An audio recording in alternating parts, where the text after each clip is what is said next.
And this Hangout on air is Uh, live. it looks worse. Yeah, I think it. Oh! You were good for a second. You were looking better. Y- Yeah, that's okay. We can Yeah, see you. Yeah, we can see you now. yeah. Yeah. Okay. And it just needs to adjust. Um, So how's everybody doing? Are you getting snow up there, Leonie?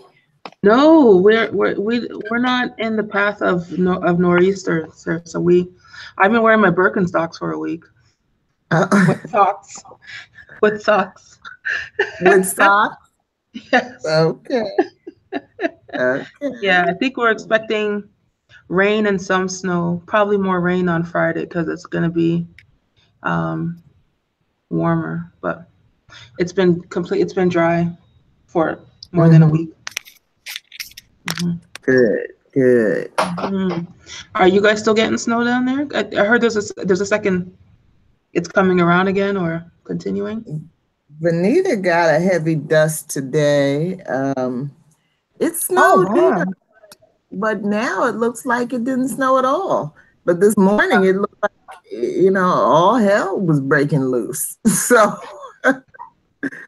Yeah. I, yeah. We get a lot of snow here. We've had three storms, and the last one dropped 22.5 inches Wow. of snow, and that was the one last week. That was the maximum. I got well over a foot, like about 15 inches.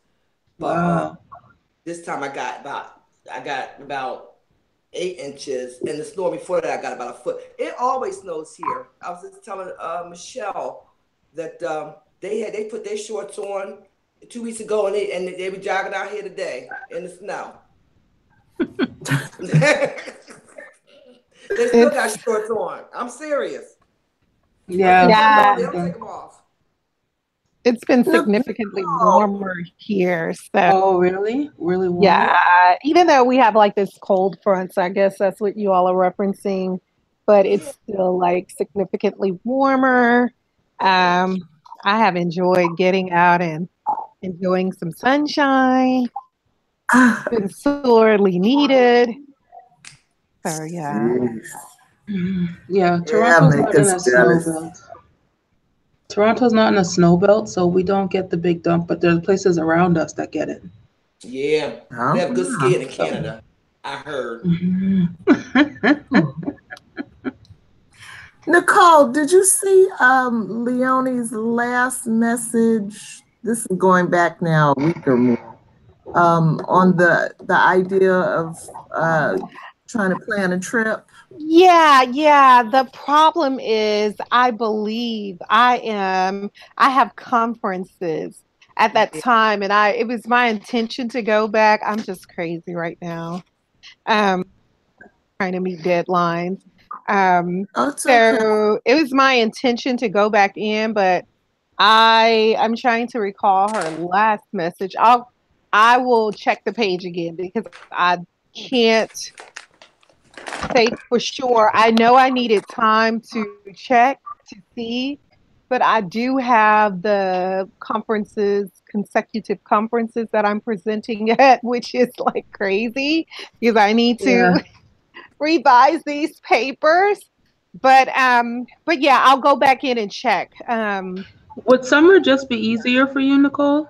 Yeah, actually, because so my problem is my summer's divided. So summer one, I'm teaching, and Hmm. I'm actually working on a curriculum grant. And then summer two, I'm not. So summer two is much easier, but summer one is definitely doable. What's the dates for But so summer I'll two? give you those dates. I don't have them right off. I know like summer one is like end of May Mm-mm. to like the end of June or the first week of July or something like that. I have them in an email, so I'll get them Hmm. out and hopefully, like even if well tonight, I can send those dates Okay. um, So that to you you. know, I'm in Europe until end of July, beginning of August. like all Okay. June, July. In August, I'm driving to the West Coast, but I can make my way before going to the West Coast. I can make my way Okay. down to New York. Okay. No, Um, that's doable. We can definitely do something that because would be early August. I have to be in early California August. by the end of August. So Okay. So mhm. if not, then I'm traveling June, first week of June. I'll be in Philly actually. Um, I have professional development. Okay. So yeah, yeah, we'll definitely get that together because I do. I think this is a wonderful opportunity and I would love to see everyone. Kim, hello. Hey, Hi Kim. hi Good to everybody. see you, beautiful. Hi, Kim. See Hi. Hey, you. Venita. Hey, girl. How you doing? I'm good. Venita, your room looks so sunny. Uh, oh, there's no sun. That's the white reflection from the snow Oh. on the rooftop.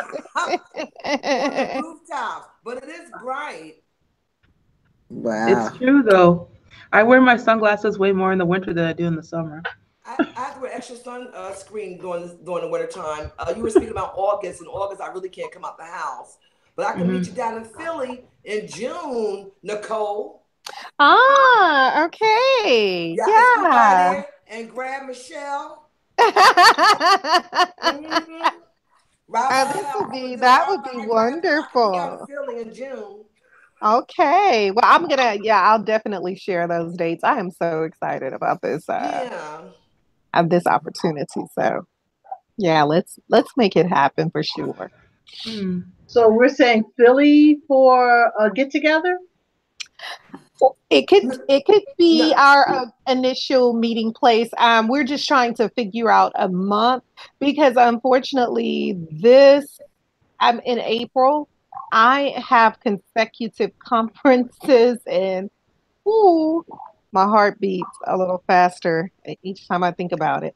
And it's really because you all really would have been much better prepared, but like I was partying in February. Oh, okay. Okay. Yeah, yeah. So yeah, Okay. That's so I've okay. been catching up after partying. so so Right. yeah, so Yeah. I'm a little ill prepared, but yeah, so I can definitely make yeah, well I'm gonna definitely be able to make something happen. That's a great time frame, Yeah, that's Leonie. good. I won't be able to do the June one, but I think it's great if you guys can get together. I'll be in Warsaw by then. June. Okay, so Yeah, we're definitely looking at like August, correct? That's what you're saying, Leonie. yeah. I mean, I could make something in May possibly work. I fly. Uh, I fly to Poland on the 2nd okay, okay. Well, if of not, June. then August would. Okay, Hmm. so yeah, we'll get that together. But yeah, it's gonna Okay. happen. I'm just claiming it. It's gonna happen. All right. Cool.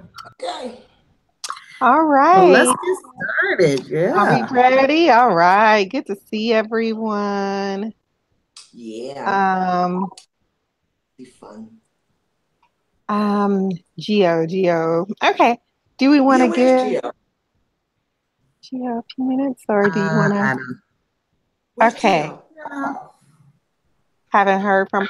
Would you like to wait, Michelle, or do you? Let's just go No, ahead let's and let's go okay, ahead. and we'll Yeah. let her introduce herself. Okay. Hi everyone. My name is Nicole Jackson Wilson. I am glad that you could join us. Welcome to the Global Black Feminist Reading Circle. And we are reading Nicole Dennis-Benn's Here Comes the Sun. Michelle, do you have your all right. So I have the digital copy today, so I'm using my. All right, Leonie, I like that. and so I have my digital copy today, And and so I'm digital too. So let you're me digital too. All right, Kim, solidarity. so so we are going to focus on chapters 17 to 21. This is session 10. and meeting 7. We have 4 more before we complete the book. Let's just start by introducing ourselves. Again, I'm Nicole Jackson Wilson, and I'm joining you. I'm hosting tonight, and I'm joining from Houston, Texas. Michelle, would you like to introduce yourself? Hello, everybody. I'm Michelle Odom in Brooklyn, New York. Happy to be here. All right. Okay, Venita. Good evening. My name is Venita Walker, and I'm joining you from Cromwell, Connecticut. Welcome. All right. Leonie, would you introduce yourself, please? My name is Leonie Smith, and I'm a speckle in the Great White North of Toronto, Canada. All right. Happy to have you, Leonie. Okay, and Kim, would you please I introduce am yourself? Kim, and I'm in New York. And I'm very, very happy to be here. And I love that I was speckled. All Well, right. you're in New York with a new hairdo. That's Oh, Yeah. yeah, that's a long story. All It right. I can't always wait to get is. that story. Okay, so we are exploring chapters 17 to 21. This has been quite a journey, if I do say so myself in my Jay-Z voice. So let's just go ahead and dig in. But before we do so, next week's facilitator will be Leonie. And we are looking forward to understanding like the trajectory, what's going to happen with our protagonist slash antagonist, anti-hero. My goodness. The characterization is just complex here. Okay, I'm going to start by reading the summary, and before I read the summary, I do need to say, like, there was this pivotal moment in the text for me, and I almost included it because there was so much I could focus on. And I kept thinking, like, themes. I know I wanted to kind of look at just going beyond themes and looking at motifs. But there's this moment where Margot says something to, I can't remember verbatim, but she's like, did you think I want to be doing this for the rest of my life? And I thought like that was just a quintessential question, the defining moment. And it's a question that resonates us all. A question that speaks to purpose and what happens, when we're off purpose and ethics and so forth. But because, I needed to kind of organize this, I decided to just kind of look at um, naming as a motif and sight beyond sight as a motif. So, but you all, I know you all know there was just so much. Oh my goodness, just so much. Okay, so the summary says chapters 17 to 21 not only close out the Chicken Mary Hawk Denier section, all the drama, but the chapters also catapult the reader into the beginnings of the final section, aptly titled Here Comes the Sun. Because the text and its final section are both entitled Here Comes the Sun, the reader is led to believe that the final section will boast a deeper intertwining of narratives that will be both revelatory and a mystification of the familiar. In other words, the reader's hope is that Nicole Dennis-Benn the text in the same awe-inducing fashion that fills the reader with wonder and satiates the reader's desire to intimately know and understand her complex characters and their nuanced journey. Dennis-Benn does not disappoint. While there's much to discuss, of course, I want to focus on 2 motifs or overarching themes, naming and sight beyond sight.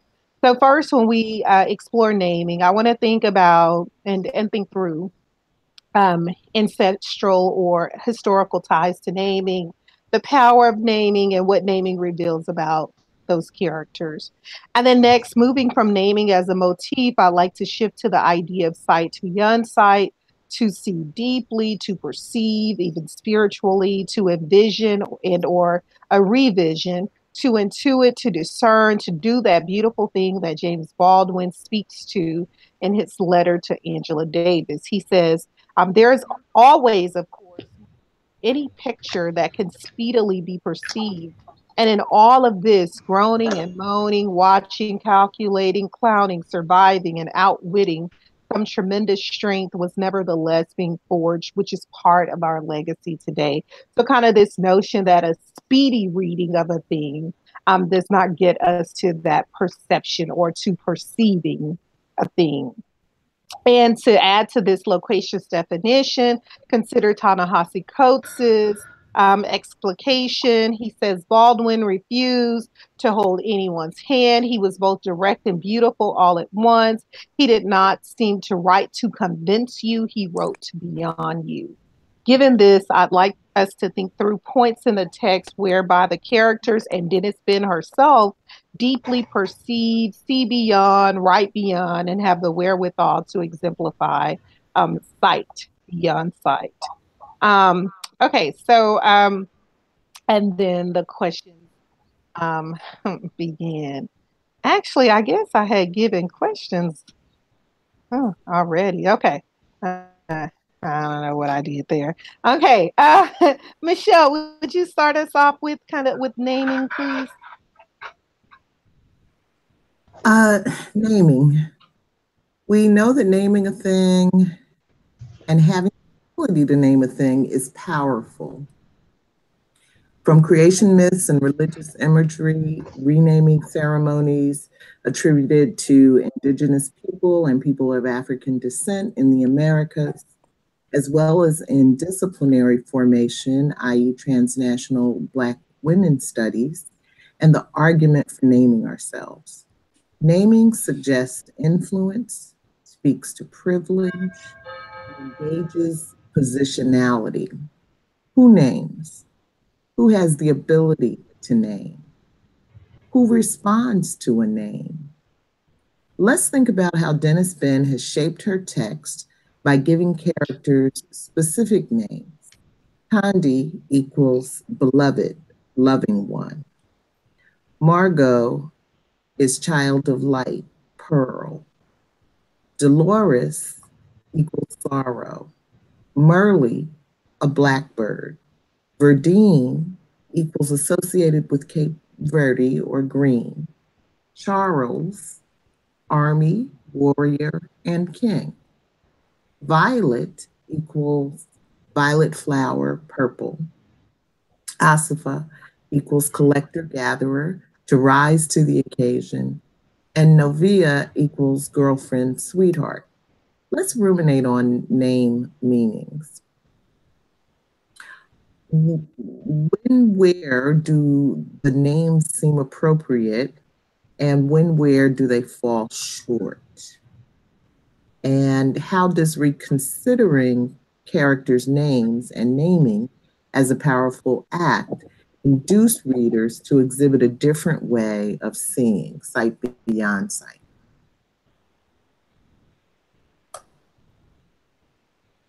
Okay.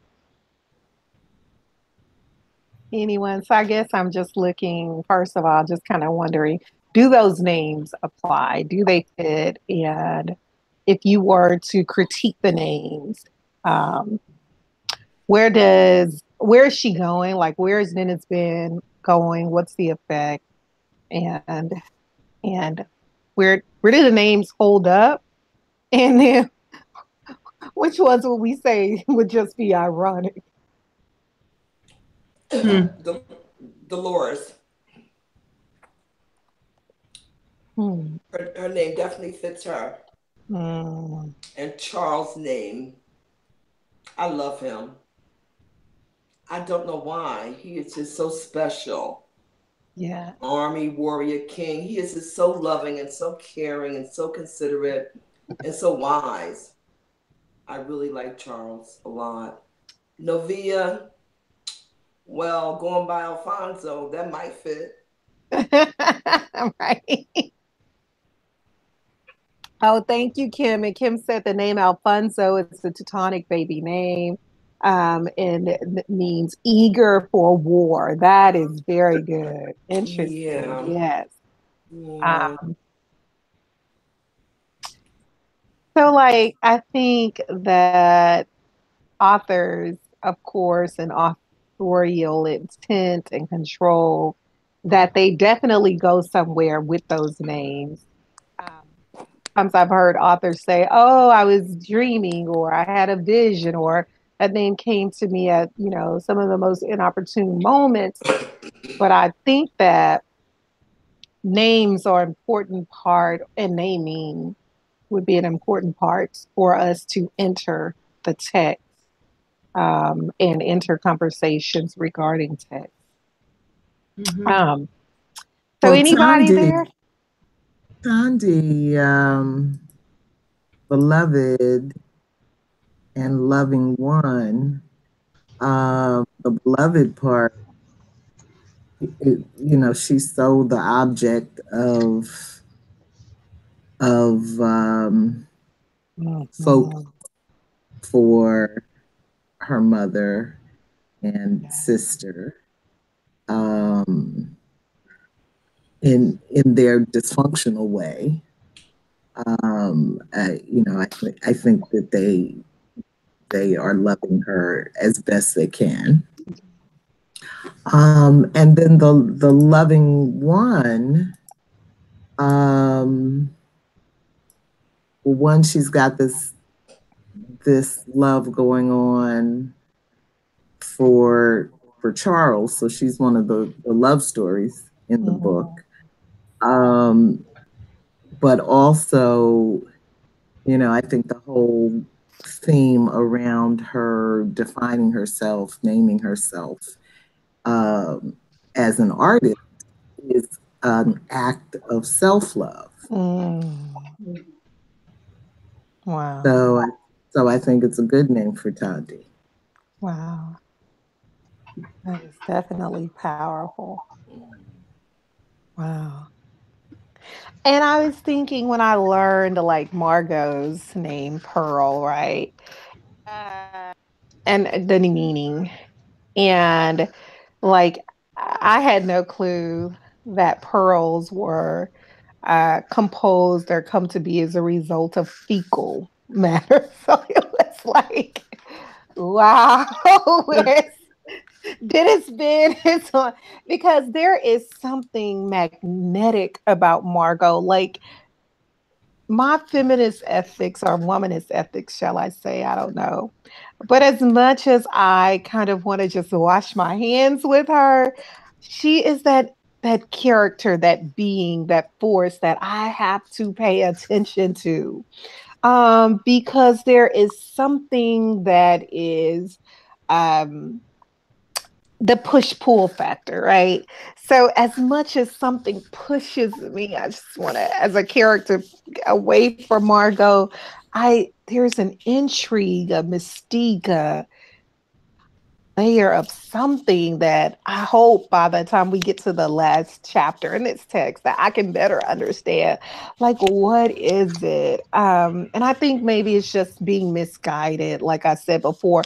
In any other infrastructure in the under, if she were working, operating within a different infrastructure, Margot has the ability to be we talk about boss and boss women, and she wants to call herself boss lady, but there's this talent there that is going to express itself, and without the means to develop it, I think in a more ethical fashion, um, it is what it is. So yeah, Mm-hmm. so Pearl. All right, anyone else? I like is somebody else going? No, I can go. I'd like to go after you, Kim. Oh, thank you, Leonie. And so it's almost like a unnaming that is what I'm feeling. Is yes. so when the gentleman says, "How much is your daughter? How much is that? What does that cost?" And then as Margot herself starts selling these girls, and they name the girls extracurricular activities, and so everybody starts losing their names as we go further on, and so sweetness has a new name, and so you now are becoming more of a product than a person. Wow. As people start looking at you as nothing more than a pleasure principle. Mm. So it's amazing that they have these names, but slowly but surely they are losing them. Mm. Wow, that's powerful, Mhm. Kim. Wow. Thank you. Props. Ah, unnamed. Ah. What I was Hey, thinking I'm sorry. was, I'm sorry. I just oh, wanted so to say tomorrow? something. So when the guy finishes with the Margot, the young teenager, he says she's a natural. So I don't even know if he knew her name, but she's a natural. So Mhm. it's that those Yeah. names, those words, those definitions, those descriptions. Mm. So I'm sorry, Leon. Go right ahead. No. What I Wow. was thinking is like the names, many of them, particularly around the central characters, they do resonate, but like how they apply to these people is kind of like off or Mm. in some kind of way. Because I was thinking like with Charles, king and warrior, and I definitely see him as somebody who I associate with the strength that comes in those powerful positions. But he does it with a kind of gentleness that I think is, so you have the sense of like power, but it's like very gently applied in how his character is development or is developed rather. And then even someone like Margot, a pearl light, light, she's at the center of the story. But and she does shine, but she plays in the dark, Mm, right?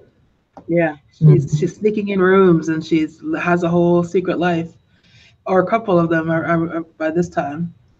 Um, I was also thinking of Dolores. Um, I was also thinking of Thandi, and I loved what you had to say about the beloved piece. And she is beloved, but it's almost like not with a sense of tenderness that one would have towards a child, but like she's beloved with this kind of like sense of raw desperation Mm, because she's meant to hold so much of their survival.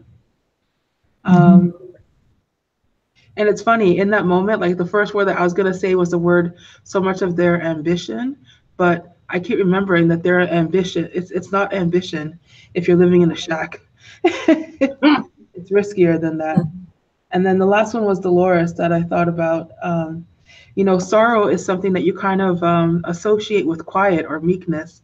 And her sorrow is so violent and so fierce.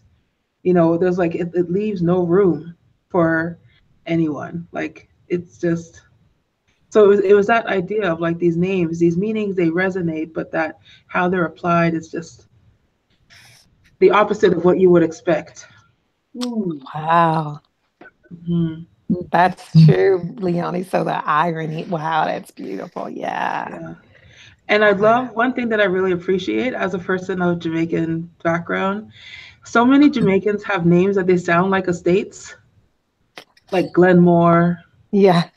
Patterson. It's just nice. I don't know. I like it that it's not present here. So in many of the characters, they just have names. They don't have names that like scream, "I'm steeped in colonialism." I don't know. For me, it gives me some Right. relief.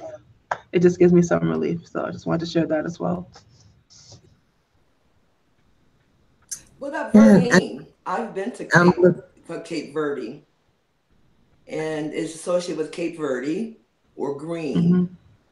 Cape Verde is green and brown, and the waters are murky. So that might fit Verdine's personality because she has this murky personality. It's not sorrow, it's not particularly sad to me, it's just murky. It's hard to describe Verdine. It just fits her. Cape Verde, it's murky Mm. personality. It's not formed for me. Mm. It's Mm. she's Yeah, not, that makes sense. I that's what I feel with Verdine. Um, yeah. I want to see what goes on with her, if It anything goes on with her. I'm waiting for Verdine's waters to clear up a little bit so we can see through the murk. I like that, Venita. Yeah, it's so interesting because if we go back to our first session, we were all kind of, not all of us, but many of us were kind of enthralled, like, okay, this Vardine is very interesting. And I think that speaks to Nicole Dennis-Benn's artistry and that thing that James Baldwin talks about, that great, when writers, what they're doing differently is writing beyond the reader. So it's not my expectations. And there's that sense of wonder and awe, and I'm surprised, and there's this whole mystification and demystification because I would have never guessed that it was going to begin unfolding this way, right? I thought she was this spiritual, I was expecting a woman and all this ascension. And I'm not saying Burdine is but I think Dennis-Benn has shown us a capacity and a means of growth, and where these characters fall short, those flaws. But it's done in such an empathetic fashion, that she does that thing that we were talking about, the show and don't tell, which is Mm-hmm. which is so beautiful. Oh my goodness, so beautiful. Wow. Okay. And Um. and and I just want to say with Novia, girlfriend sweetheart, well, you have the storyline around her being framed as sleeping with a girl, and then you have the revelation that she is the girlfriend of Right. Yeah. his wife. Right. Ooh, that threw me. That one line, Uh, I was like, oh, yeah. And Novia, then Novia. and then Asifa, the collector gatherer, Hmm. uh, was the fisherman going around, Mhm. you know, collecting the fish. Yes. And then he got Yeah. gathered and collected and moved And right on. yeah. So, and you know what she kind of does for me? It's like it's a talking back. So we were all, cheering Terry McMillan on with how Stella got her groove back, and this notion of, oh, this black woman and these kind of more affluent black women could go and do this tourist, a pleasure tourism, let me say. And so they could go to spaces like Jamaica, whereby they're going to meet blacks throughout the diaspora, and then and link up, hook up, and bring this man back to America. And Dennis-Benn is saying, okay, hold on, there's this other side that a lot of times Black Americans, as we were cheering Black American women, we are cheering Stella on, that we don't get an opportunity to see, because some of those men are actually leaving families behind. And how freaking great was it for Violet? Her name is literally purple, and I'm thinking, okay, the color purple. I mean, I know that had to be a way of paying homage to Alice Walker. I'm just convinced that Mhm, there was a way, that's a means of doing that. Um, mhm, mhm. and Wow. it was. Wow. Um, Yeah. All right. Well, if we want to move on to Sight Beyond Sight, um, let's see. Venita, do you mind reading that? And then if we could take question 3, I guess I really asked 2 questions there. Um, but would you mind reading like that blurb and then question 3 for us, Sure, please? Thank you. sure. Sight beyond sight. At the beginning of the 17th chapter, Nicole Dennis-Benn treated the reader to a study in Black girlhoods. The beginning of the chapter serves as a primer for Thandi. Names herself by stating her deepest desire.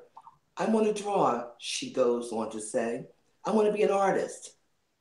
It's as if, beginning with Thandi's declaration, the author reveals the significance of art as she constructs an argument about the utility of art and artists. From the sacred to the ordinary, the text engages art, artist, and, right, livelihood. Question 3. How does this signify Thandi's coming of age? What might Dennis-Benn want the reader to perceive via this encounter? Want me to read all the questions, or we're going to start with that one? Oh yeah, let's stop at 3, and okay. We're gonna come. It's a lot. Okay.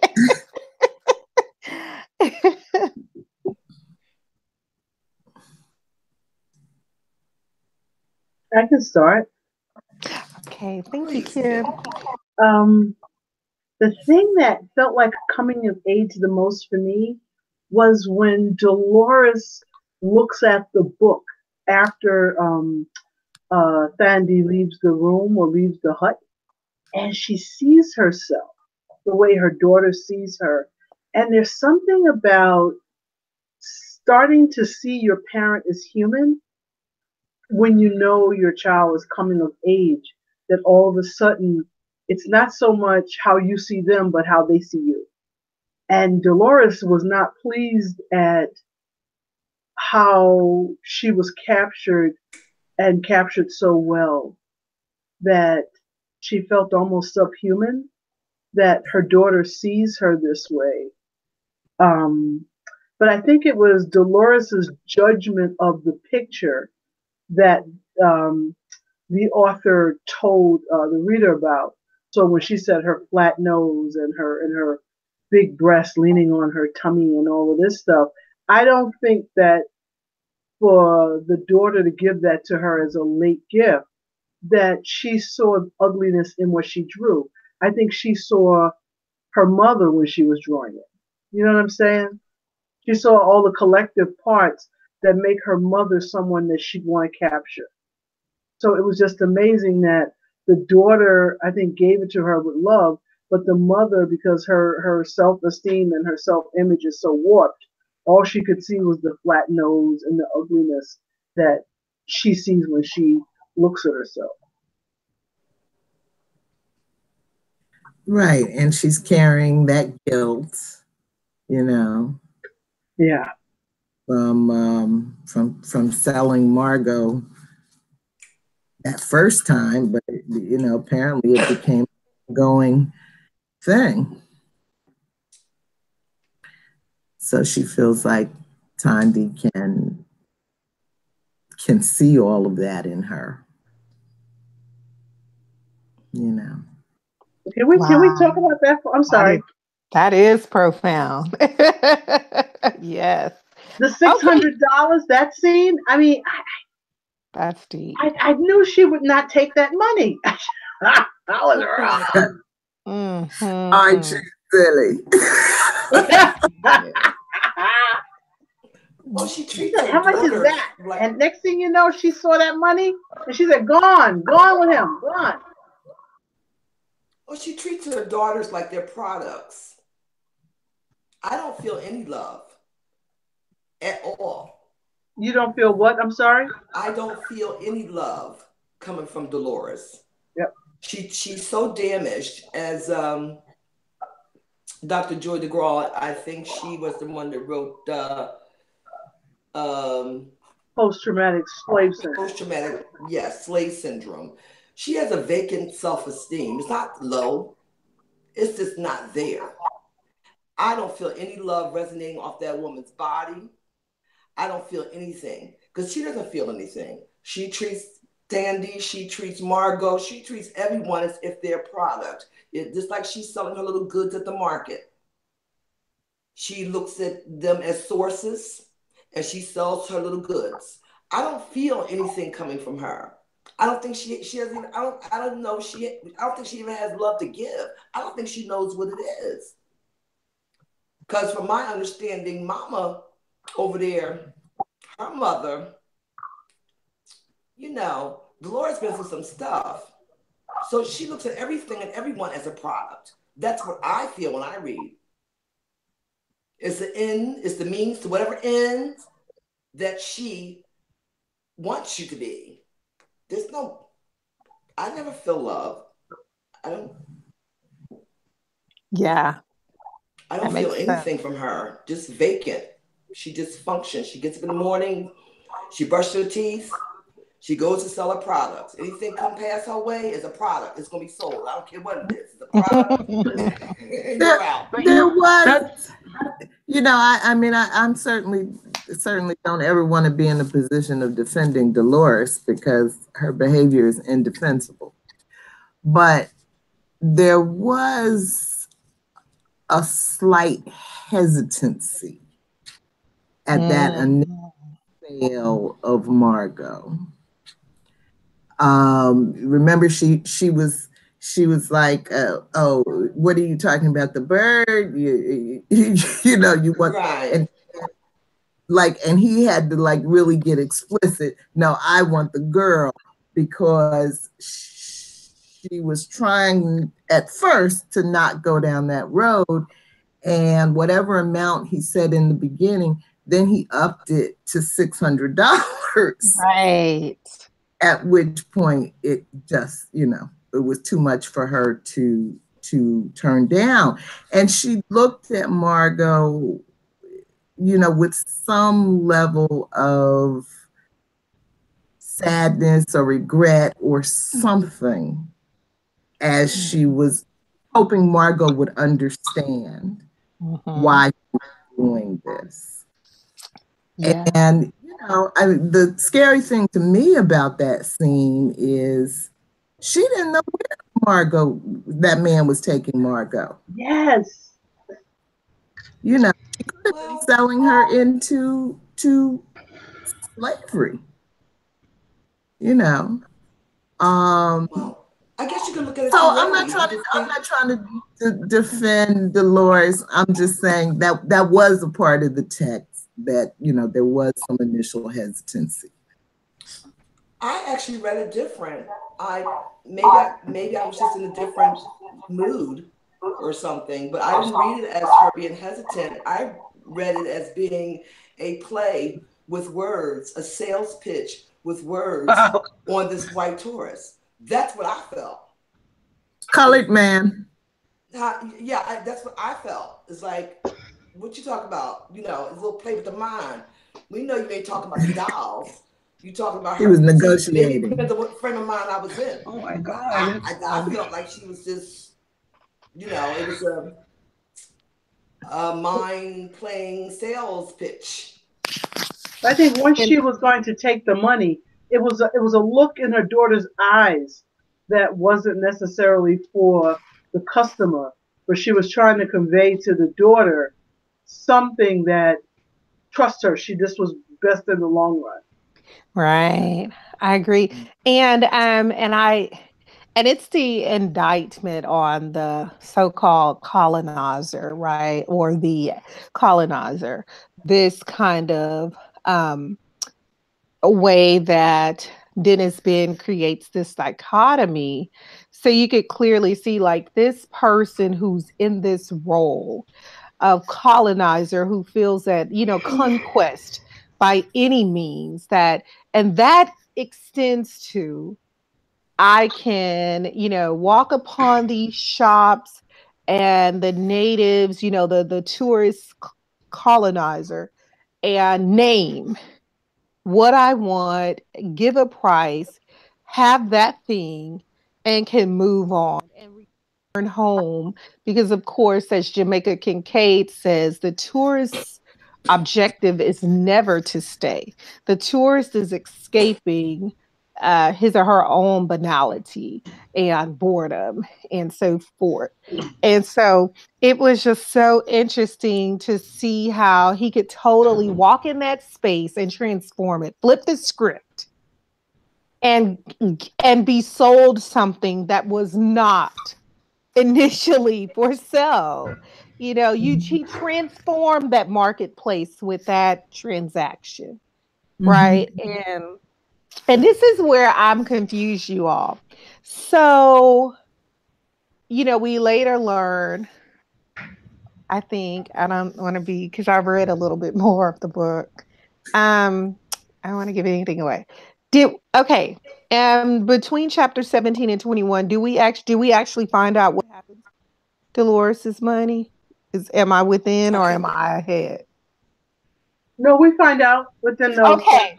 Okay, cool. Okay, so when Margot speaks of wanting the uncle to leave her alone, I was making a connection between that and him saying she's a natural. I don't know if there's a misreading. Were you all kind of led to believe that perhaps she had been violated by the uncle? Definitely. That's Yeah. Okay. Okay. Yeah. Definitely. Definitely. And so she gave him the $600 so I that was he wondering would be about that. down. And Dolores was so Can you all hear me? Yeah.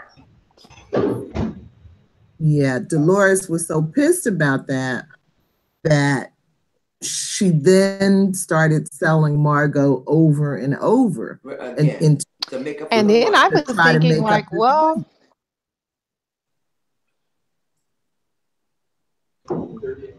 I'm not hearing you now, Nicole. Oh no, I muted. So no, I was letting Michelle speak. So I was, you know, thinking in terms of what I would, for my own worldview and viewpoint, thinking of what's a legal transaction. I'm like, well, hell, Dolores, how can you be mad? She made the damn money.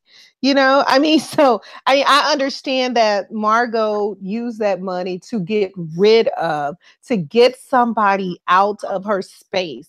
And that's why I'm saying, like, as much as Margot kind of, the behaviors could be sometimes repulsive, but she is a survivor, right? And so she strategizes to get the uncle out of her space, and essentially she's owning that my labor, you know, made this money.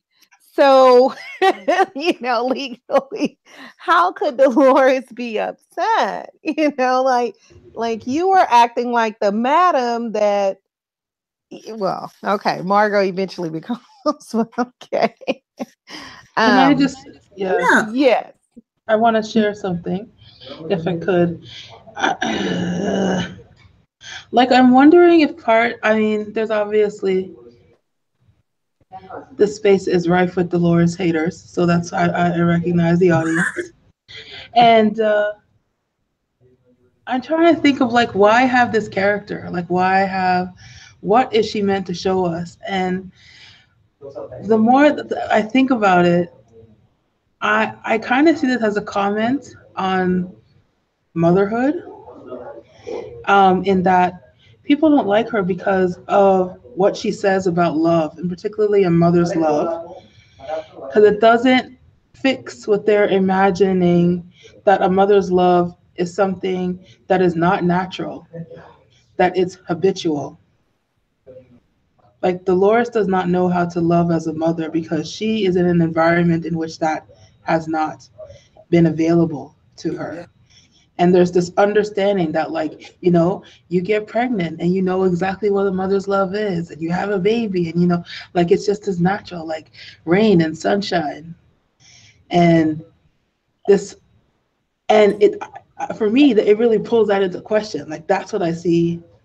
I wonder if that's what she's going after, is to, like, with this character, because I'm like, she keeps having her do more and more things that people judge as awful. The more that we know this character, the more that we, I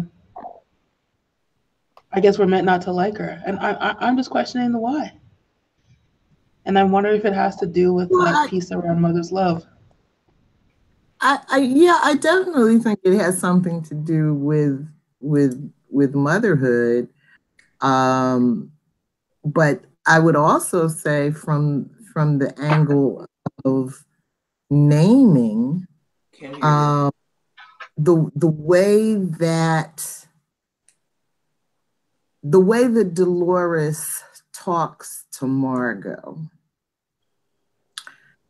cannot help but be damaging to a child. And so in one way or another, she's constantly telling her, you ain't shit, you never was shit, you never will be shit. Hear you. Mm-hmm. You can't hear me? I can't hear you. Y'all can't hear me? I can hear you. Michelle. Let me mute maybe my computers. Okay, I'm gonna mute if you can repeat what. Okay, I'm just saying that Dolores is always giving this negative message to Margot all along, really, and you'll find out later in the book, she really hates Margot from day one. And it comes out in how she talks to her.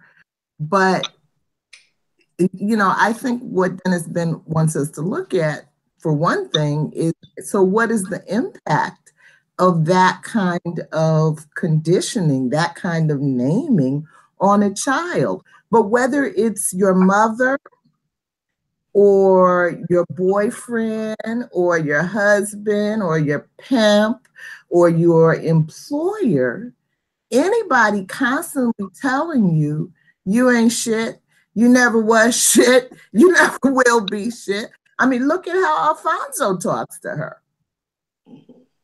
Same messages that she was fed from Dolores.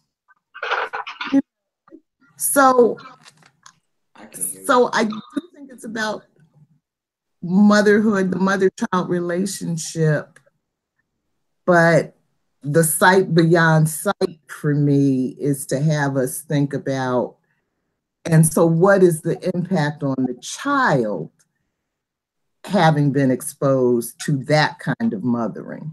Because there will be an impact. You cannot help but have an influence on your child. But also, yes, and for me, it also goes back to, and where did Dolores learn that? Exactly. Right. Right.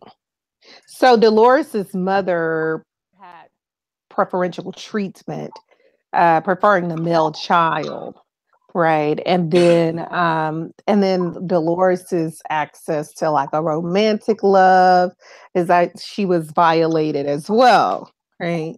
Okay. So I also think what Dennis-Benn is doing is troubling the trope around motherhood that's dominant in Black diasporic literature. This notion of you always have this very strong Black mother, and she's for the most part, a devoted mother. But there is in these kind of liminal spaces also a way for us to talk about the splitting, like the Black mammy in literature. So when we go back to texts like Uncle Tom's Cabin, which I know that was written through and for the white gaze, but you had a mammy figure in that text who was cruel. She could be kind to whites and just cruel to her own children, to pinch and hit, just a violence. But I also think it's a way to look at how violence is modeled and then Black and visited upon Black bodies, and then it's passed along. But Dolores is, in my opinion, an interesting character. I do understand why Dennis-Benn had to pull Dolores into this text. If there's no Dolores, then there's no way I could really understand Margot's skills of survival. Just right.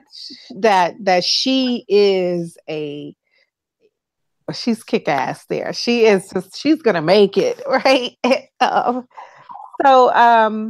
But Leonie, I'm wondering, do you feel like Dennis-Benn goes too far here? That the monstrosity, that at some point that this is overdone? Is that what you're conveying, Leonie? That this is just Let's, a caricature at this point? Dolores you know becomes a what? caricature. I think what I'm responding to is like, because this is something that I see. I don't come from that like within my own immediate family. They're not rough like that. But this is something that I've seen. Like I see, I want her to have more. It's not so much that she's overdrawn, it's that she's overdrawn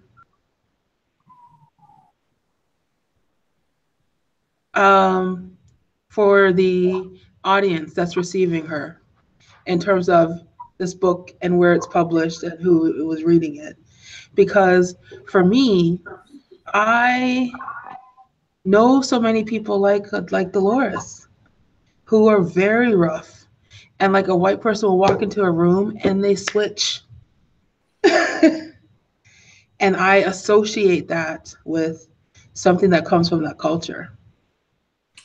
Very, very rough, you know? And I'm not saying that all Jamaicans are rough or brutal or whatever, but I have seen this. And it could also be, and I've seen it and I judge it as something that comes from their own oppression. And so that opens a space for me to have empathy for her. And yeah, that's all. It's just that. It's just that. Yeah. Okay, no, that's understandable. That's definitely understandable because she's Mhm. so many things, but she's the representation of so many negative things. But Yeah. embedded in that, I think we could also see, as you stated and Michelle stated, these patterns, how these patterns work to create this kind of chaos, this familial chaos. Yeah. Yeah. And it's just this idea of like, I don't know, I think it's hard to appreciate how small her world has been. Like Mm, Dolores is much not that far removed from what a Dolores would have been, 120 years prior to this, like in mm, terms of slavery. Like it's not that far. yeah, She's a lot closer to that line than most people than we would know, right? She has a yeah. subsistence and lives a very small life. And I'm not saying this because I feel sorry for her. It helps. It's part of my way of understanding her. It doesn't Hmm. make what she does excusable. It doesn't make it right. But like, I don't know. It's just something that I see. No, that's understandable. And then the role that colorism has played in shaping Right. Dolores's worldview, Hmm. that she also feels like, as she said, as I put the quote in, I could go back to it here. Um, well, my cell phone didn't want to open here. Hang on. Okay, so the quote in number 4, where she says, um, she looks at Thandi's art and she says it says the resemblance between Dolores and the woman is uncanny, almost like a picture taken. Her same face, same eyes, same mouth, same sagging breasts resting atop the high bulge of her belly, the earnestness in her daughter's eyes when she looked at her, and the hopeful grin that spread across the girl's face. One Dolores hasn't seen in a long time. And then later in the chapter, in the sketch, Dolores saw everything she thought she'd hidden so well tucked away in the folds of years. An ugly black woman with bulging eyes too wide to be peered into before looking away. That's quite a description. So in other words, like so accustomed to not even being seen or not worthy or feeling unworthy of even holding a person's eyes to be present and yet invisible. Um, an erasure, if you will. An erasure in a culture in which you are physically represented much more than, say, in the culture that you or I live in. She still sees herself as ugly, and she's surrounded by people who look like her. Right. Absolutely. Yeah. Yes. Right. Absolutely. Right. That's so interesting. It's interesting. Well,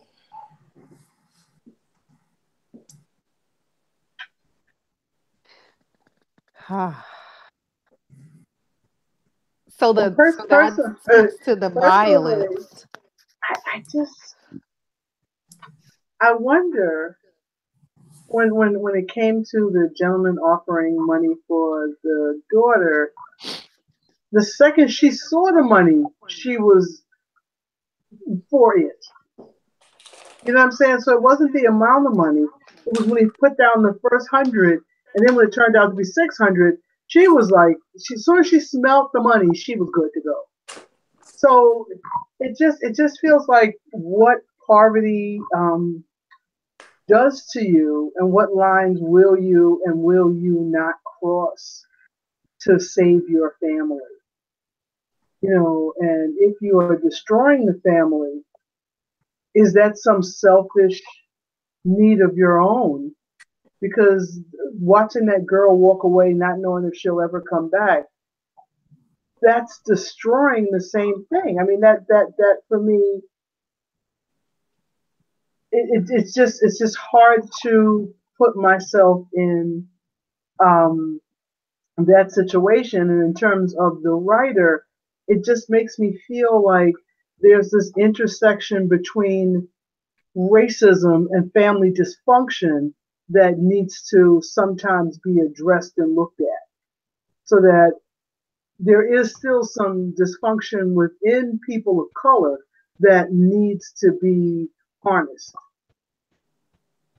Otherwise, we destroy ourselves from the inside out.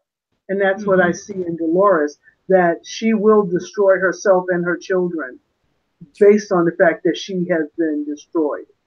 Yeah. Well, it's telling that she has girls too, right? Because there are many places in the world where girls are, you throw them away.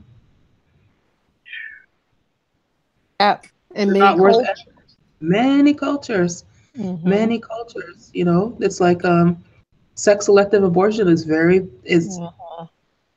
there's lots of those that happen in many cultures because they literally don't. Sometimes it's about hating females, and sometimes it's just because the culture does not have a function for a girl unless she's attached to a man. Right. So profound. I mean, you wonder what kind of mother she would be if she were the mother of sons. That's true. Yeah. And I don't know if y'all saw, there was a interview of OJ on this week. If you get a chance to catch it, it really was fascinating. Wow. The little bit I saw was hard to watch, so I turned it. It's fascinating. It's fascinating.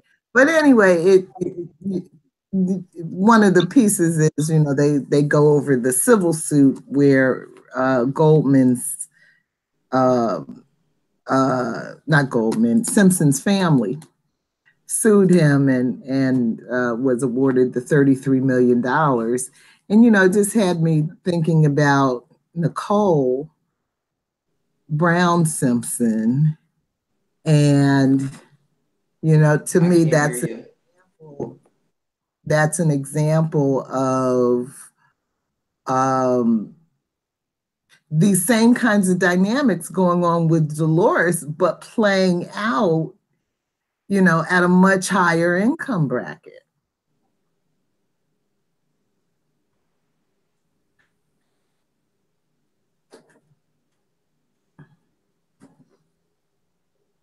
Yep, that makes sense. That makes sense. Yeah. So I don't know, but it may be overdrawn for me, Nicole, in that I kind of have been saying all along, and having read the whole book, that I get all of the things that happened to all of the characters and why they do the things they do. But it's not really leading me to the level of compassion that I want to feel. Yes. And so it may be that. It may be that it's too much. Yeah. Absolutely. And then the abandonment, the paternal abandonment, but I digress. Okay, well, let me ask you all this.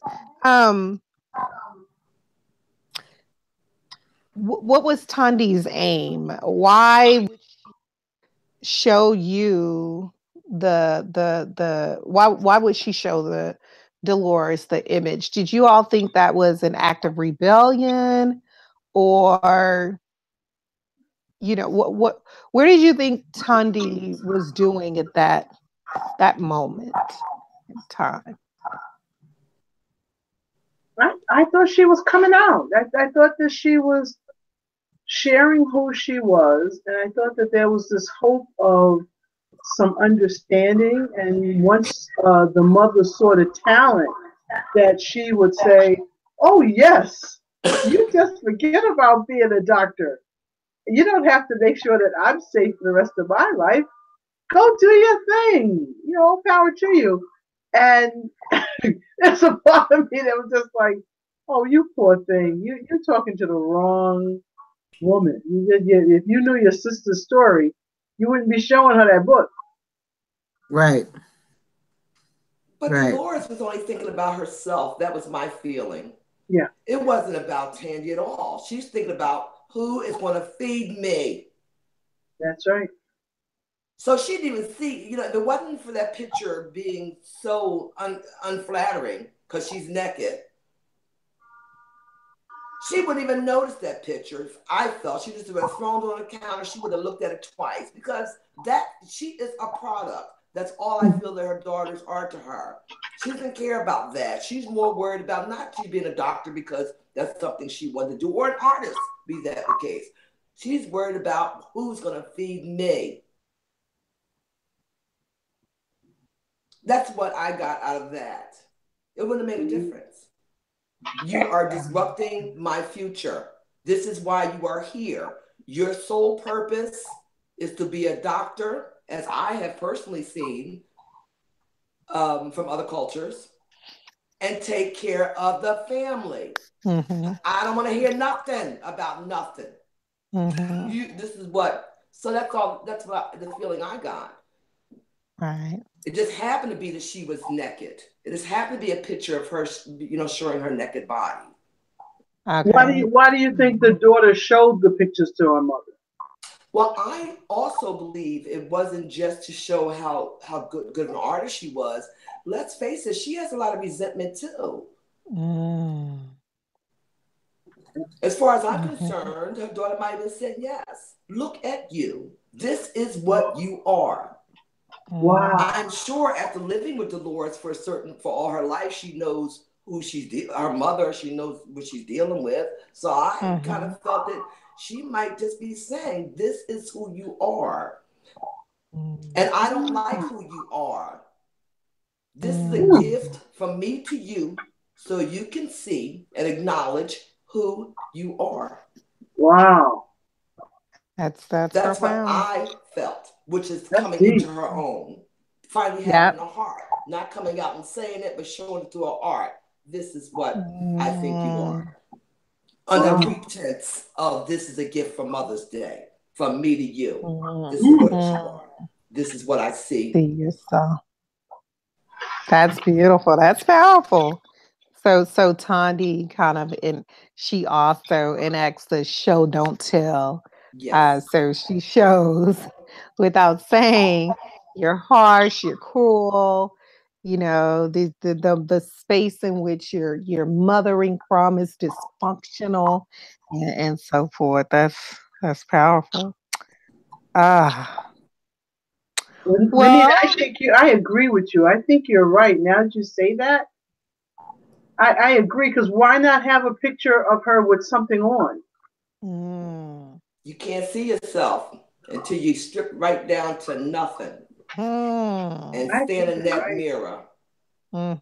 Actually, none of us can see ourselves See yourself. until we That's come right. out of ourselves, out of everything in this look inside ourselves. So I think that's the message she was conveying to her mother. It wasn't a message of love. It's a message of this is how I have to convey information to Dolores.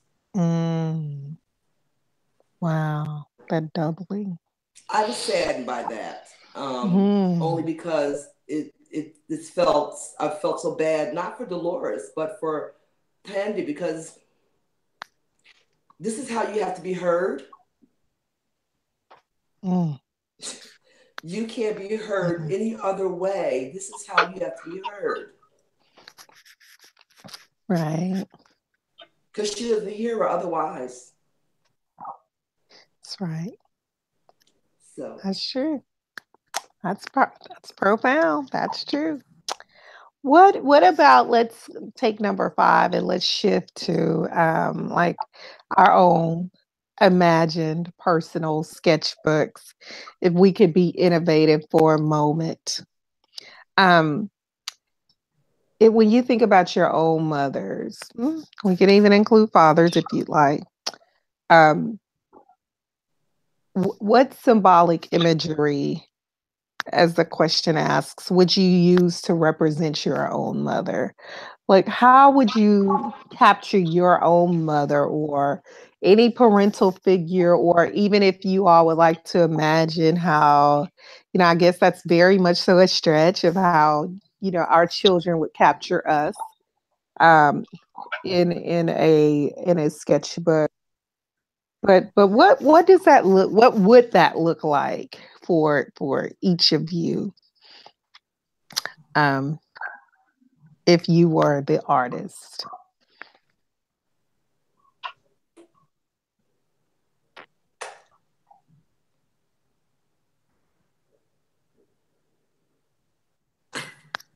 I think quiet, quiet strength, some kind of image of that is what I use to describe my mother. She would have never been involved in that scene with Dolores and Thandi, because I say it all the time. She was this very quiet person. You really, you know, it was hard to get Logan to speak. I always joke that she has the effect of E.F. Hutton, because she always thought I didn't listen to her, but actually I listened to her like she was E.F. Hutton. Like, are you actually speaking? But she had a way of just doing whatever the hell it is she wanted to do. She didn't argue with nobody. She didn't announce what she was going to do. She wasn't challenging you. She was just moving through the world, doing exactly what she wanted to do. And I know I'm like her in a lot of ways, but I also think I'm very different. In that regard, I'm different because you will see me coming. I got this loud mouth. You will see me coming. It gives you plenty of opportunity to slash me down like Dolores slash Thandi. But not my mother. And Venita will attest to that. Oh, she can't hear me. oh, I love Logan. I love Logan. That was her mother. Logan. That's my girl. I aspired to be like Loga. Oh, That is I did. beautiful. I really did. She just really took me, and she was very mysterious to me. She had a raspy voice, and she just had that whole aura about her, Mm. And she's always intrigued me that way. But we won't get on Loga because she was my hero, and I like the way she moved. I That's did. right. I like that. I like the way she moved. She wasn't my mother, so maybe Michelle, has a different. Of course, she has a different perspective. But for me, I like the way she moved. She was old Hollywood. Smile oh very dear. nice. Oh, I like that. Yeah, I she love was that. Hollywood, that old Hollywood, at the piano with a cigarette and a cigarette holder. Not just a cigarette, but in a cigarette holder. No, looking gorgeous. She put on her jogging suit with her lipstick. And I'm not gonna get into Loga because Loga to me was just like smooth. I mean, she was like super smooth. Okay, she's a woman of few words, but her movements were just so smooth. She would just not raise her voice. She was just smooth like that. I just loved it. But we're gonna get off the Loga because she's my hero. My mother,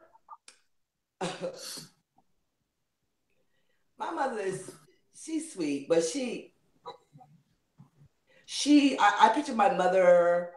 She heard me. Well, actually, I'm glad I had my mother because she's a balancer, and she let me be me. She know I was off to see the wizard, and she let me go off to see the wizard. And when I came back, she was there.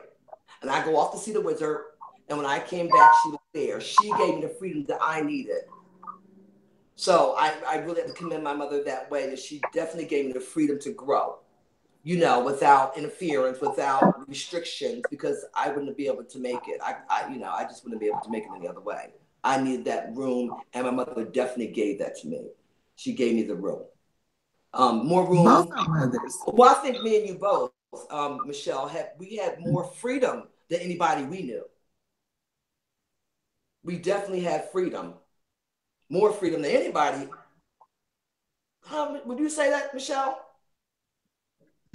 Yeah, and Yoga was a music teacher, and so she believed in the arts, and she believed that it was very important that you find out your talent is and do it. So and you make your own mistakes. Yes. My mother gave me the freedom to be able to make my own mistakes, to be able to learn, to be able to do, she gave me, and I must say, Michelle and all our friends, I think in every way we had that freedom, to grow. But my mother, other than that, I would just picture her up in the cloud, looking at the unicorns or something. That is beautiful. Yeah, she's the kind of person that other than mean things. Mm-hmm. Okay. Or if someone's trying to do something to us hurtful. No, she would turn like a crazy person, from 0 to 10. That was not a problem. Yeah. I like that. I like that, Venita. She was Miss Libra, very poised. But when it came to her daughter, she was vigilant. She knew that our bodies weren't safe. She knew that we were not safe. No, she would go from 0 to 10, bam. Yes. Okay. Yeah, she wasn't turn the other cheek, or I don't see this, or hush it down, or no. That's when you would actually hear her voice, and that's when you would be shocked because it was a roar. Wow. The world's going to know type thing. I like that. So I like that. That's my mom. She's something. That's beautiful. That is beautiful. Okay, Kim or Leonie. If not, we'll go to number 7. We'll probably close out. I'm thinking number 7, or I guess we kind of discussed number 7 already. Maybe we'll go to number 8. Did you all want to add to?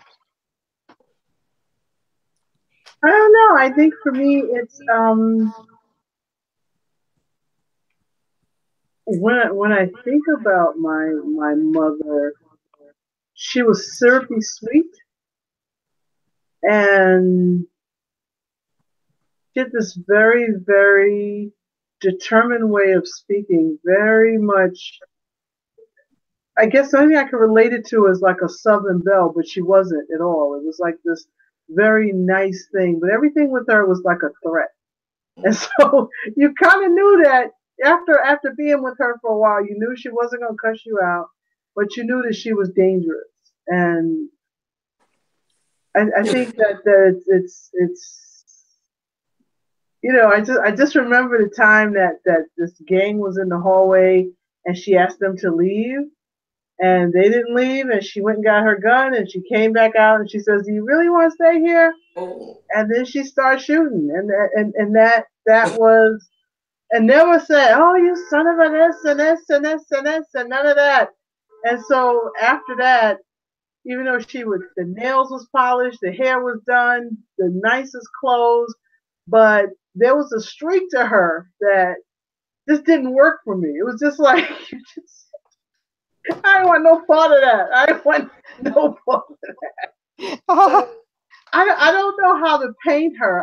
I would paint her as this little girl in this beautiful dress, and she's all sweet, and you think she got this lollipop behind her back, but it's no lollipop. I like that, Kim. No, so Oh, that's beautiful. I like and so that. she was just beautiful. She was a very, very, very attractive woman, but and her nickname was Bulldog. Oh. Oh, yes, yes, So I don't know, yes. and she didn't like the fact that I was so lollipop unicorn type of little girl. She was just like, "Grow the hell up! Come on, you got places to go." So I don't know. I don't think she was like Dolores at all. She could have her own little stall at the down near the ships, but I don't think she would sell much. No. I don't think Like that. Oh, wow, that's beautiful. Thank y'all. That is beautiful. Um, wow. Those sketchbooks. Um, okay, well, close out. I know Leonie has about uh, 6 to 8 minutes with us. So, Kim, let's allow you to do us the honor to take, I mean, whichever one you read, 7 or 8, we'll close out with that one. So, all right. In closing, I'll just do 8. In closing, I wish to return to the text and find moments whereby art or an artist has been dismissed. Why would Dennis-Benn include such oversight in the text? What would we as readers gain or lose by not acknowledging this? How does Margot factor into this? sir, I think I should have kind of clarified. I don't think dismiss was the right word. I think it was more oversight, overlook. I'm just looking at spaces in the text where we there was an artist and art that we overlooked because it's not traditional or for whatever reason. And I'll just start.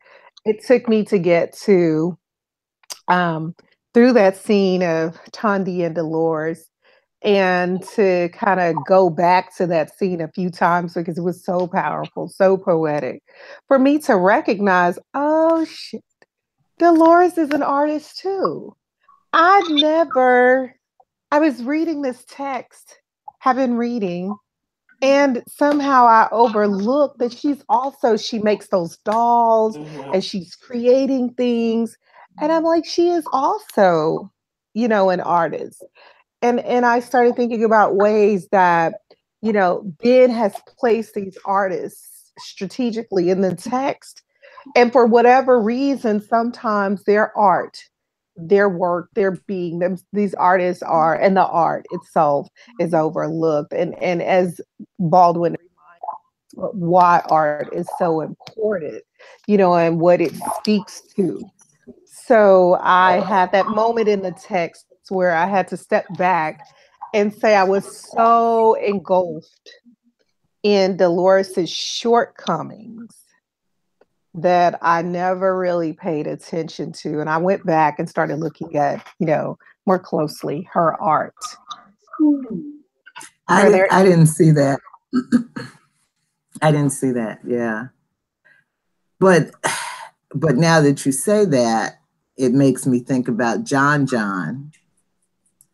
the boy that works with Dolores at the market, who made the bird, who makes bird, and and the fact that Dolores broke his bird, and also what I really was thinking about when I read that question was Charles in his conversation with Verdine. He really would like to be an architect.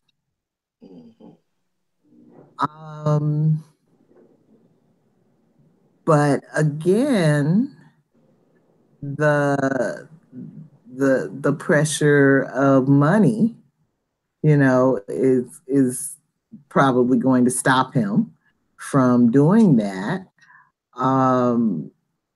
But it's why he's able to appreciate Thandi and encourage her. Absolutely. That's beautiful. Can you all recall also, that is Michelle, because you are absolutely correct. And then as I think it's chapter 20 or chapter 21, that chapter begins with art, like these sketches of that hotel. And I started thinking about the unnamed artist there. To whom do those sketches belong? Who created that?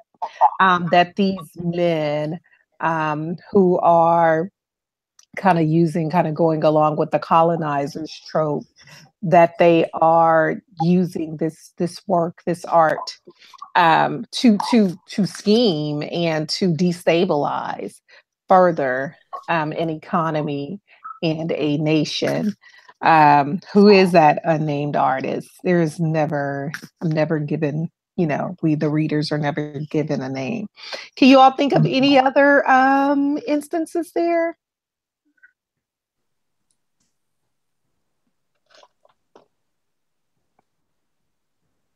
There are so many deferred dreams. Mm. And the reason why I say deferred is because I have hope. I am so hopeful for the younger people like Charles, like Thandi. I'm hopeful for Margot too. But Margot, there's a lot of stuff, got a lot of stuff with her. But I'm very hopeful. Yeah, no, she got a lot of mental stuff. It's just, yes, there's never been addressed. That's the problem that we have here and everywhere with us. Is mental baggage, and baggage is even too light, because baggage, you can put it down at least. I can't even use the word baggage. It's heavier than baggage. Yes. She has a lot going on. But it all just seems like just dreams deferred. And what's so encouraging about it is Charles. It's all it's this kindness in his head. Maybe I can't be an architect, but you can be an artist. That's what I see him doing. The whole time. Maybe I can't, but you can. Doesn't mean back there he doesn't want and yearn to be an architect one day. But still, through all of that, he still holds everyone up. He elevates everyone. And that's what's so loving about him. I love his character. I love this. He could be my son. He just has this, like, which is it's rare. Actually, when you think about it, there are a lot of folks that, because they feel downtrodden, they feel like their dreams are not just deferred, but they're not even close to even being a reality, are not still elevating to they're not elevating to other people. And I think that's an excellent quality that Charles has. That's why I want to see his dreams come to fruition at some point in this book, or the next book, or the next book. I agree. Leonie, I know it's time for you to go. Did you want to have like a final word there before you log off? I don't have any final commentary on the book. It's been a great discussion, though. I really enjoyed it. Okay, okay. All right. Thanks, Well, Good Leonie. night. Thank you. Good night. Good night, Bye. Leonie. Good bye, night. Leonie. Good night. Yeah, I agree. What about would you all also categorize Verdine's mother? Was she also oh no, wait. I'm probably She was a music. teacher. Was she music as well? Music teacher? I'm not sure. Yeah. I don't remember. I don't know. I don't know if they mentioned what type of teacher she was. I don't remember Okay. specifically saying that what type of teacher she was at all. I remember being a teacher, but not specifically. Okay. Okay. That's true. That makes sense. I wonder how Charles would draw his own mother. Say what? I was shocked by the scene of Charles and his mother. Yes. I mean, I was heartbroken by the smell of it. Yes. And how he is taking care of a grown woman who has come undone. Right. And I'm wondering how he would draw his mother, because he's saying to her, "Get up and go out and work. You know, get up. You're still young. Come on." Yes. You know, so I wonder how he would draw her. Oh, that's so deep, Kim, because and she's nude. I don't know why she doesn't have a nightgown. Yeah. What's going on there? Wow. He probably contrasting. Yeah. Contrasting her nudity to Dolores's versus Margot's.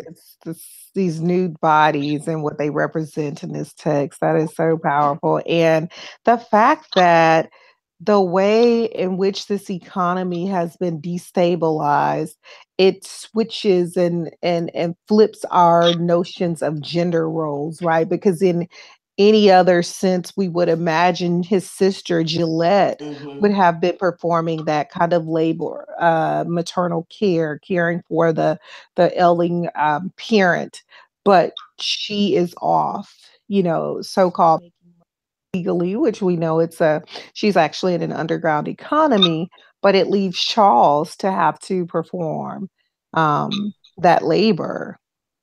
And so our notions of gender and roles and expectations are like just topsy-turvy here as a result of that. Did you feel a little bit like Charles was dropping the ball when it came to his own mother? No. I didn't. When she said she smelled feces and urine when she came into the house. Mm-hmm. I don't know. I would think. Then what a caregiver would stay on top of that. I don't know. That was just my question. Was it's so pungent that it was days old, or was it just that one day? I mean, because it just seemed like the morning before he left to go and take care of Verdine's place, he would hook Mama up. I thought that I read it as it was not well ventilated because this house had survived like storms and so forth, but it survived it.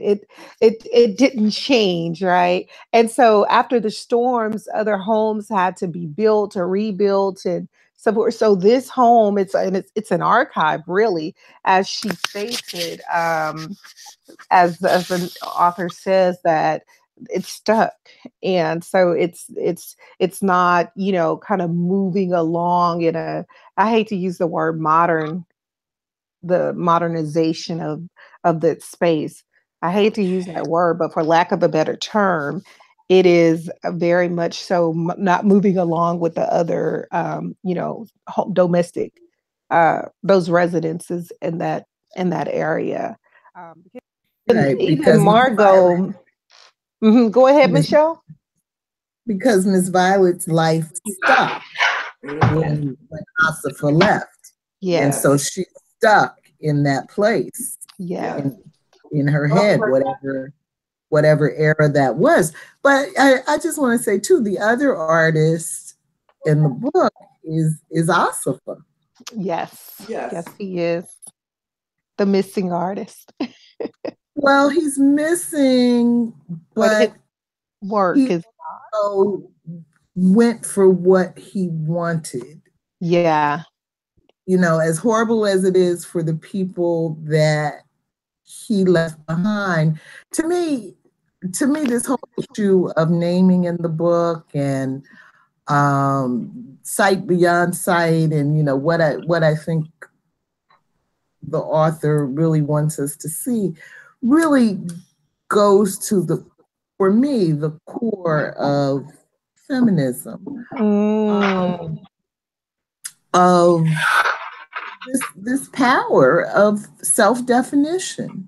Because whether somebody's looking at you and saying, "What is it, you look like a perpetual knee bender," you know, you look like a slave, you look like a whore, you look like my caretaker, you look like my money bags, whatever it is. People are constantly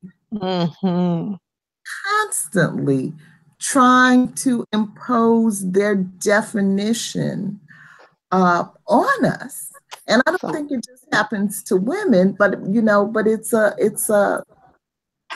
where humanity is. Yeah. And so it's a major struggle and a major step to be able to say, despite all of that, no, this is who I am.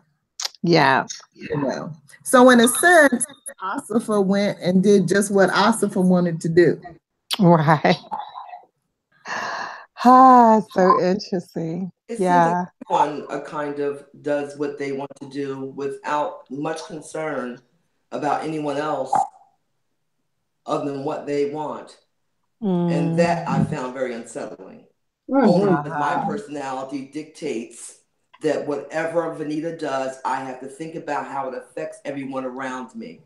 I cannot think of doing anything where I don't think about how it's going to affect others around me. And if I cannot do what I want to do because it will affect everyone around me in such a negative way, then I would not do it. So that was the part that I find with the characters, a lot of them, in the story. It's like, I'm going to do what I want to do, and it doesn't make a difference. It's about me. It's about me surviving, wherever surviving could be. Because even Alfonso, with the money he has, he's surviving. Because he got some stuff with him. Right. You know, so he's trying to make it himself, okay? Little thing. Right. So everyone's just trying to survive. And poor Charles, does anyone think about maybe, because I know I have a smiling face. And behind my smiling face, there's a lot of things that are going through my head. Charles may be elevating others. He may be smiling. But does anybody really know how Charles feels to be in the position where you have to provide for your family? Your father decided that this white tourist woman came, which is not uncommon on islands. That's another thing to bring up. They didn't say it was a white woman. They didn't. It was a white woman. She said it was an American. Oh, American. Oh, okay. Well, my assumption was only because it happens so often, and that is a bad assumption. She could have been. But chances are, she could have been a white one, which is normally what I have seen. That, you know, can offer him what he needs so he can do what he wants to do. But Charles is left with his sister that he loves very much. She's over here, so he has to kind of live this lie in his head so that everyone doesn't really know what his sister is doing to help everyone survive. She went to the city. When you say you're going to Kingston, the city, it's like New York City, Philadelphia, DC, any other city. There's a lot going on. And then there's have his mother just lose her mind totally. She has had a mental breakdown. A whole full-blown mental breakdown with no care, no mental health care, no nothing. And he got that on him. you know, it's just for Charles to get up in the morning. Right. Which is to Venita why it struck me his advice that he gave his mother was, well, it's kind of this notion of, but if you're just working, you can get through a depression. But we know that to be a farce, that sometimes we are mindlessly and numb, and we're doing Yes. this mindless and not mindful living, and we're working and we're operating through depressions until we get to that moment in which you just have that breakdown. Nah, And so it's so sad for me it to is. see them at this lie that if you just work through it, if you keep working, it'll go away. Which is, how we treat poor people here in America as well. That, oh, if they could just work through it, or if they got up, this kind of notion of being lazy and shiftless, and Yes. some kind of way that Puritan ethic. If you're just working, all you can ward all of these things off, and it's just not. And there's no consideration, or there is no means of accessing like mental health. Even think about the damage that the nuns did, like Oh, even spiritual counseling. All they saw in Thandi was poor and black, that's and it. you're an outsider, and so you must be sexually active. Mm-hmm. you know That's it. You Not, pregnant right away. yes. Yeah. Right. And when she And the wasn't, she kept it disgust that the moving. nuns couldn't hide. Yes, yes, No, but yeah, my husband and I had a absolutely. conversation about that in the car the other day about the nuns. Actually, Saturday or Sunday, we had a conversation about nuns, about the nuns. And he told me, Hmm. a lot of things, those nuns are something else. And the parents, it's like they have this unspoken permission to beat down these black children. Yes, Wow. yes, It's like it's unspoken permission. It's like this invisible law. It's like this right that they have when you send your kids to absolutely. school today to beat your child down. Wow. Wow. My. Yeah. I just wanted to add one thing, Nicole. For me, when Charles was talking to his mother, I wondered what his mental state was because it felt like that Yes. was how he got himself up every morning. That's what I'm Mm-hmm. saying. To His say, because when method. he said to Verdine that it's all about work for him, Yeah. Yes. that was that's what he does. He works, and when the thing that I saw when you saw that his mother was there without clothes on, I thought of Thandi Aha. and her showing him her breasts and her being ready for him in that way, Ah. and how this is a grown man, even though he is a teenage young man, a teenage boy. He's a grown man. He's raising his mother at this point. They Oh must be. So man. it just kind of said he's not a child that he has to jump on every opportunity with a girl. So Yes. now I'm really concerned about what happens in the next chapter between him and Thandi now that she has seen his secret life. Mm. So I don't know if and she just stood there looking as opposed to just saying either slipping out or saying I'm here. Yes. I'm here. I just came in. She's just like, let me check this out. I don't think she knew what to do. I just don't think if I Right, walked up right. in that, and if I walked Mm. in up on that, I don't know. I probably just was think she might have been a little bit shocked because it's not normal. It's not usual. You'll see a male taking care of his mother. That's the first thing. Now, if that was his Mm-hmm. sister, she probably said, "I'm here," you know. Right. But with the No, no, shock, because no. My point is different. My point is not that from Charles's point of view, when he turns okay, around and he sees her there and sees that she's been there for minutes without oh, announcing herself, that was my point. Not that I oh, wouldn't have froze too. yeah, So my thought is, where Mm. is Charles upset with her for not announcing herself and saying something, knowing that she's been there for so many minutes? So I agree with you, Venita. Mm. I don't think I would have known what to do, especially as a young woman. But I just wondered, what is he feeling about her now? Oh, in other words, you're spying. Mm. You look, it's almost like spying on Like me. surveilling, Yeah, yes. Yeah, like yeah, you just you're stood there worried. and watched me comb my mother's Mm. hair or Like you're avoidant. talk to my mother. And, the second he came in, if it was me, if I was Charles, I would have said, but you didn't announce yourself. You didn't say, oh, I just, the door was open. And that was a secret, though. Mm-hmm. That was a Uh secret. I huh. don't think that most people knew what Charles has to do for his mother. That's so true. And there's probably a huge Right, stigma right, about because we her knew. not being in her right mind. Yes, yes, Mm-hmm. yes. And Thandi is discovered, right, because the harshness of the mother's words, right? Yes. Okay, that sting, like kind of like Dolores' sting. It Yes. shocks her, and she Yeah. backs up. Okay.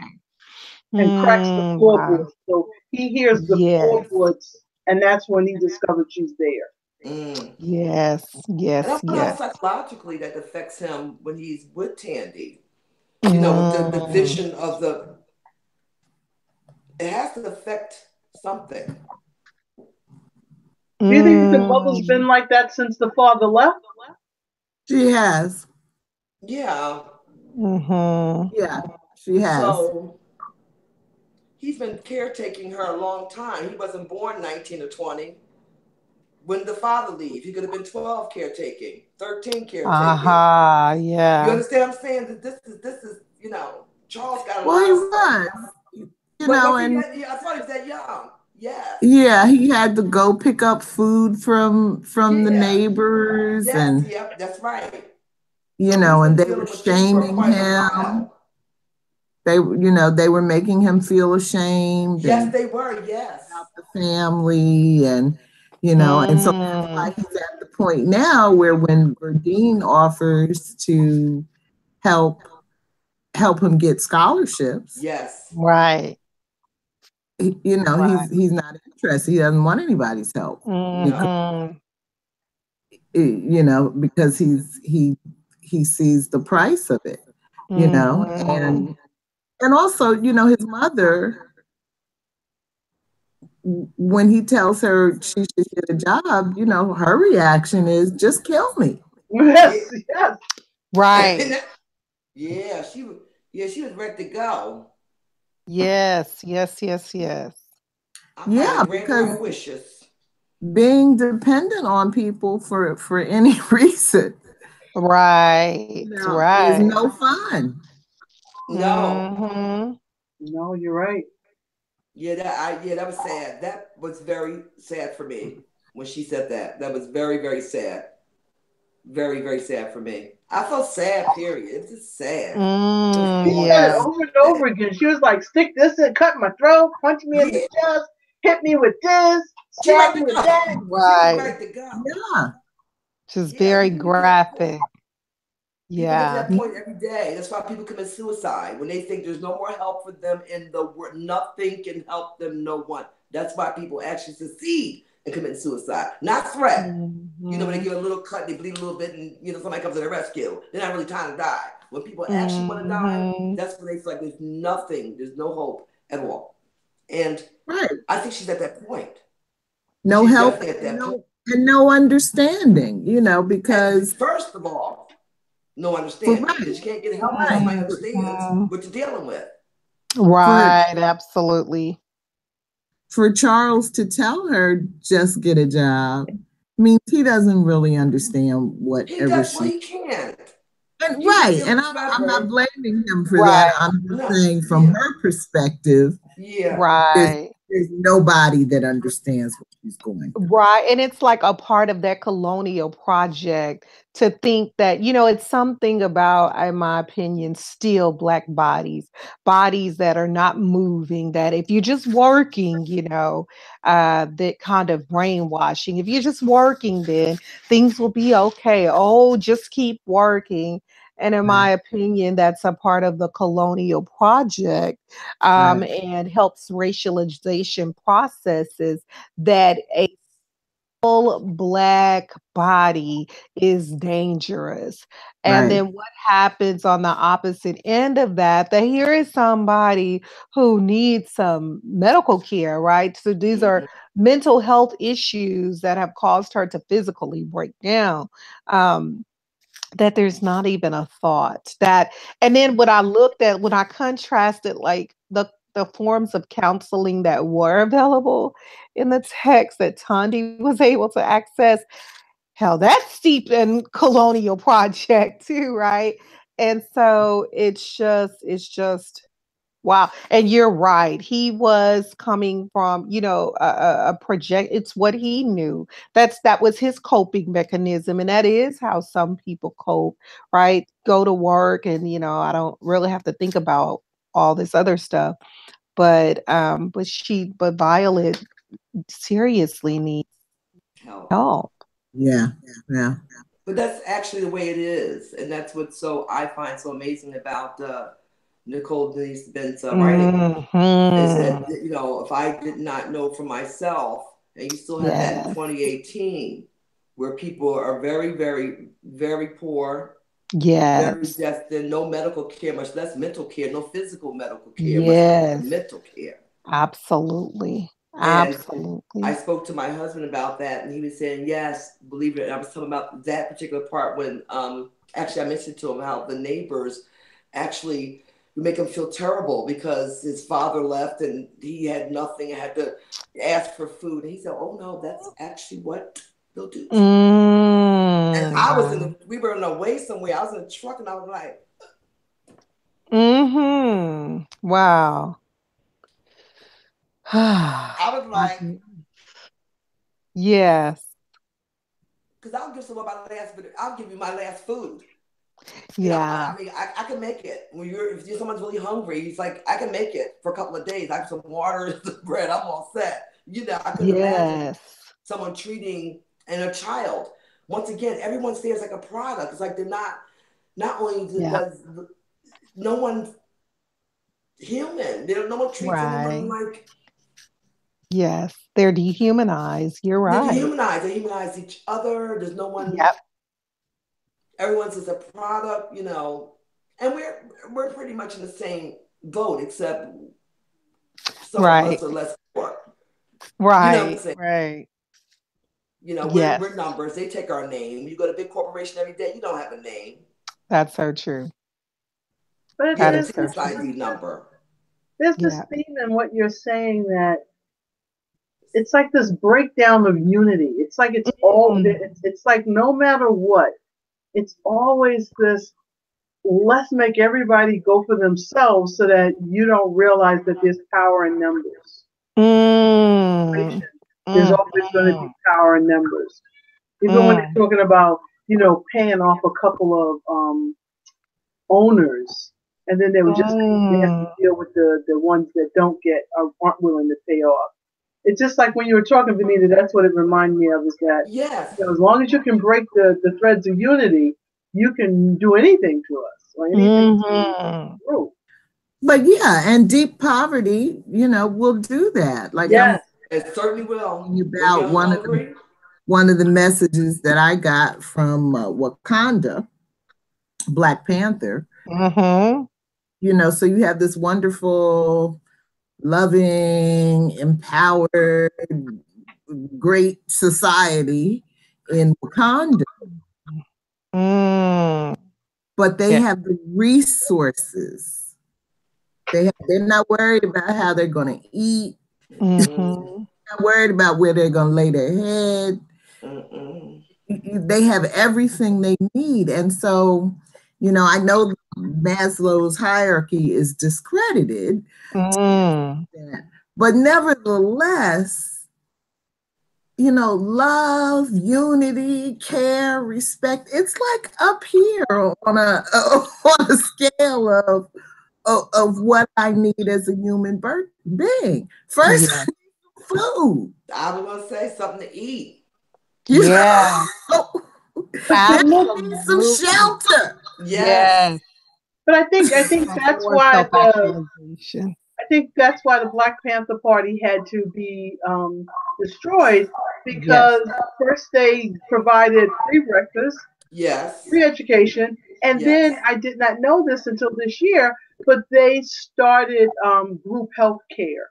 And they were the ones that all of a sudden they start bringing in doctors, and their trajectory was to do exactly what we're talking about, is to create a unified group. So it wasn't the fact that they had guns that got them killed. It was the fact that they were pulling together, knitting together strings of unity. And you had to vilify them because until those needs are met, you can't get to that other stuff. As important as it is, you can't get there. That's why I said I haven't been hungry enough. People say what they won't do. You have how hungry have you been? I can't say what I might not do. I'm not selling no child around here. That's one thing I will tell you that I will not do. You got to die from hunger. We all going down. No kids being sold to nobody around here or abused. But you said it. You said it. No, I know that's right. Serious. I know that's right, Venita. No, we're not doing none of that stuff like that. But I can't say what I'm gonna do. How do you know what you're gonna? I've never been that hungry. Yeah. I've never been that hungry. I never had children that had to eat, and they that hungry. Right. So I don't know. I may have to have the Bible in one hand and do what I gotta do in the other, which happens a lot. Right. Which kind of makes me think about a relative privilege, right? So I never forget when I was like on my whole back to Africa consciousness, I guess. I was going to leave America. And then I met a Nigerian male who just said, like, he was laughing at me. He's like, you Black Americans, y'all just humor me. And he's like, and then you get over there, y'all don't know what it feels like to really suffer and so forth. And not necessarily that I'm buying into the trope of not deal with suffering, but I think too, we have to recognize like even relative privilege, and how that complicates our feminist praxis, and how that complicates our lens and our gaze, and that's why I think this book has been so instrumental in helping me to rethink and think through some things. Because there are certainly some things that if I've never accessed and traveled to that space and touched that soil, and that I have to get through the text. And likewise, if people are going to look at America as this place where these people are ultra wealthy, you miss a lot of what's happening to Black Americans and other ethnic minorities here. So it's just these points, where we miss or overlook things, that helps us get to kind of a better understanding of exploitation and how complex exploitation is and can be. So Dennis-Benn did a great job. And how complex remedies have to be. Yeah. Nice. Well, ladies, I'm going to jump off. Yes. I'll see you guys next week. Okay, Kim. Y'all have a good night. Good night, as well. Kim. All right. Bye-bye. Bye. Good night. Uh-oh. Did we lose Nicole? I think I lost Nicole. Nicole's gone. Yeah, I don't think she meant to go, though, really. I don't think she meant to go either. I think she just dropped out by accident. Yeah, I think something happened when Kim left that knocked her out. Let's wait a minute and see if she comes back just in case. Yeah. So, but I'm going to stop the broadcast and say to the world, we will see you next week reading our story together.